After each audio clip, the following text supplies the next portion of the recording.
Morning everyone. Good morning respected teachers, respected judges and all my dear friends. Myself Sumit Somnath Bhadera, a student of class 9B.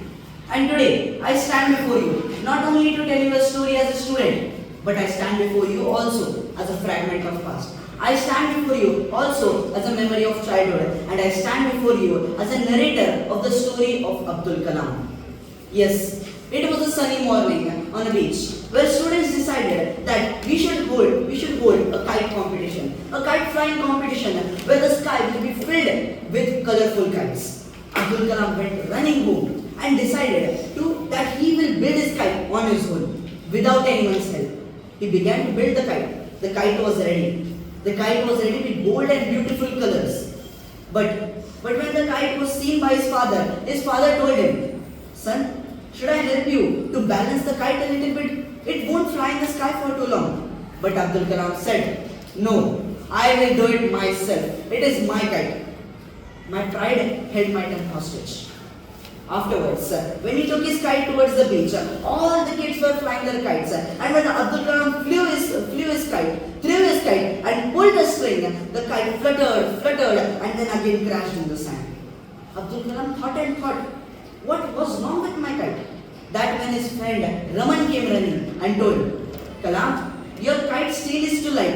The kite is not flying because its tail is not heavy. Let's make the tail heavy. Would you love to help me?" But Kalam again said, "No, it is my kite and I will do what I need to do in it. The modifications will be made by me and the kite will also be flew by me, not with your help." My pride again stopped me. Abdul Kalam went crying home, with in face a disappointment and in hands a broken kite.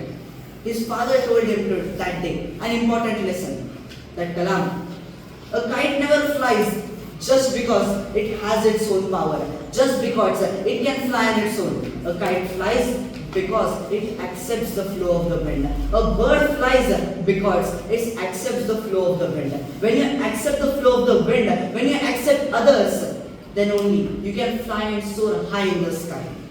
So, to finish this story with my moral, I would like to tell you a short poem made by me, which will sow the moral deep in your hearts. A kite may be strong, but alone it won't rise. A kite may be strong, but alone it won't rise, for even the bravest of them all need open skies. A dream finds its power when shared with a friend. A dream finds its power when shared with a friend. Two hearts together can make limits bend. Ego builds walls that keep you to the ground. Ego builds walls that keep you to the ground, but humble hearts fly where wonders are found. So hold hands, learn, grow, and let kindness be your guide. So hold hands, learn, grow, and let kindness be your guide. For we only soar the sky when we are ready to drop our pride. Thank you.